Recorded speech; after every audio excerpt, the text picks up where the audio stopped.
Are you a recovering perfectionist like me? Well, look no further. You have come to the right spot.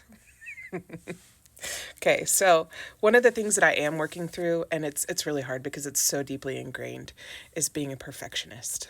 And being a perfectionist is kind of a lie that we tell ourselves so that we can keep ourselves from being hurt. And that's really what it is. Can we keep ourselves from being hurt or can we control the situation so that it doesn't come back to get us later? Here's what I'm going to tell you. Life is messy. We can't control everything. Life is messy. And so this idea that you can be perfect and that will keep you from being hurt or from making a mistake, it's something in here that is not true. It is a lie that we tell ourselves that we are capable of.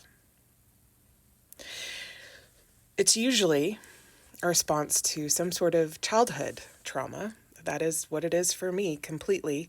And so I was in it was a narcissistic kind of abuse situation where most of my decisions were made for me, but if I was allowed to make a decision, it was really just a test to see if I would make the decision that they wanted.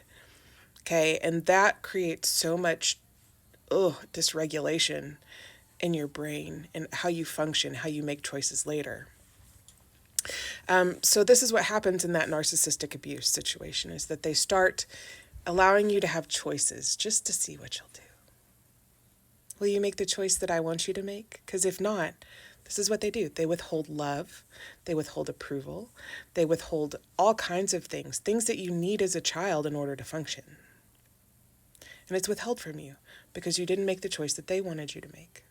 And if you're an intuitive person like me, you have these gut feelings that this is not right. Something about this is not right. I did not need to make that decision. I made that decision based on me. Now, here's the thing. Somebody who has narcissism or who is operating under narcissistic tendencies, they're going to sit there and they're going to think how they can control the situation so that they can control every outcome that comes from that relationship with you. And it's from their own fear of being hurt and their own fear of not being able to control the situation, their own perfectionism. And they see you as an extension of their perfectionism. And so, of course, you're raised to be a perfectionist, of course, because that's what they're doing to you. But they want you to make the same choices that they would make so that everything can be perfect. So what they do is, again, they withhold that love or something that you need. And for me, it was like if I didn't pass the test, that love was withheld. That approval was withheld. And it was such a mind game. And for a kid, it's really hard whenever you're having those things thrown at you.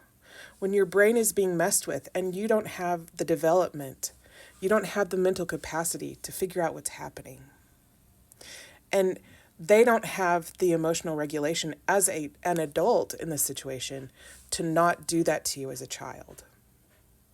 Because hurt people hurt people. We got to remember that. And find forgiveness, because it's not about you. It's not about them. It's about you. Sorry. Let me rephrase. So one of the things that starts happening is that you feel incredibly overwhelmed when you have to make a decision, because you realize that if you make this decision and it's not perfect, something bad's going to happen. That's your fear response, your trauma response. And you start having this nervous system dysregulation. And so you're constantly either in fight, flight, freeze, or fawn. For me, it was always freeze or flight. I ran away or I froze. Well, it's fawn. I didn't fight very often. That's not really my nature, is to fight. I do a little bit here and there, but it's not in my nature.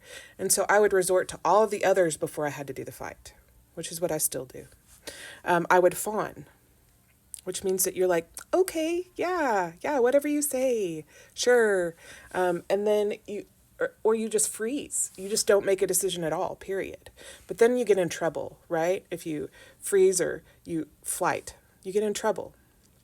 So you start doing it mentally. You start running away mentally, right? And freezing mentally and just allowing people to make the decision for you.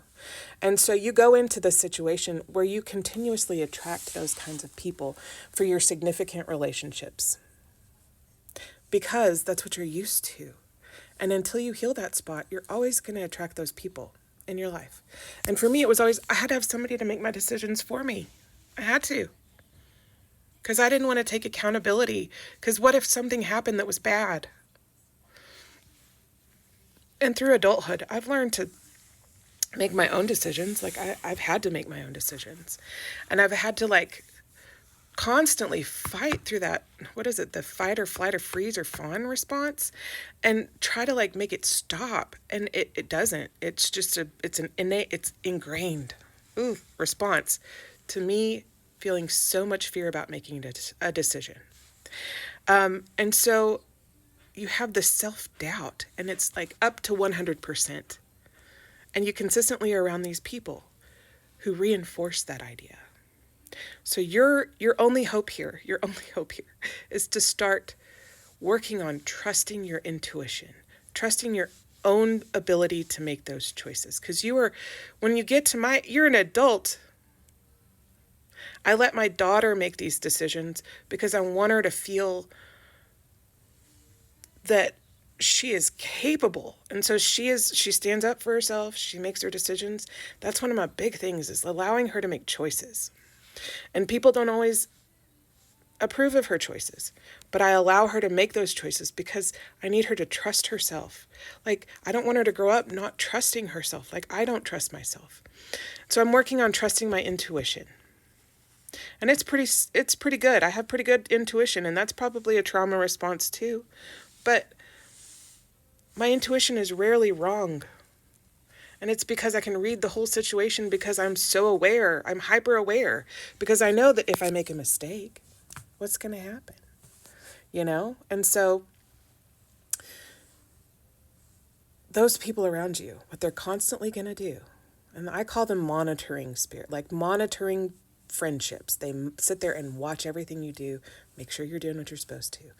Or they control every behavior that you have. And they control it by withholding love, withholding approval, all kinds of other stuff that they get to withhold from you so that they can control the whole situation. That is not love. Control is not love. Just FYI, control is not love. Ever. It's somebody's fear being projected onto you, and you are trying to get love out of that fear, and you will never get love out of that fear. But what they do is they make you feel incapable. They make you feel like a child. You're not a child. That's the tactic, to make you continuously go back to that childhood feeling where you don't feel like you're capable of anything, where they constantly provide this disapproval. It's like, oh, if they don't approve, if they know that I don't approve, then they won't do that. And that is such an unhealthy way to approach any kind of relationship. You got to get better. You got to do better. Period. And if you're the person on the other end of that, you got to start setting boundaries, because that's the only way you can keep yourself from having these issues. Learn how to set boundaries and how to trust your intuition. Trust yourself that even if you make a mistake or things don't go perfectly, that you can take care of it. You're capable. You can fix it. And it's kind of like the growth mentality? It's like mistakes are there to teach you something. Changing that narrative. Mistakes are there to teach you something. If you never make a mistake, you will never learn. And you have to make sure that you trust yourself, because the only person who knows you to the extent that you know yourself is you. And if you don't know you, you need to start getting to know you. Okay? And you have to start setting boundaries with people. If they're doing that to you, you need to be like, hey, thank you so much for being concerned about that, but I can take care of it. Or you put distance between you and that person, which is what I have to do a lot of times, because I have to be able to make that conscious effort to figure out what boundaries I need to put in place. And that's fine. That's okay. Those people, sometimes you don't need them until they heal themselves, because that's their job, not yours. And they're making you feel that way is not your job to fix. You get to fix you. The only thing you can do is control you in that situation, put those boundaries in place, keep yourself safe, start working on that self-trust and not self-doubt. Start remembering who you are and how capable you are, because you are. But anyway, love to you all. I'm going to go and get my nervous doggy some fun treats, but you're all amazing. I hope you have a good day. Love you. Bye.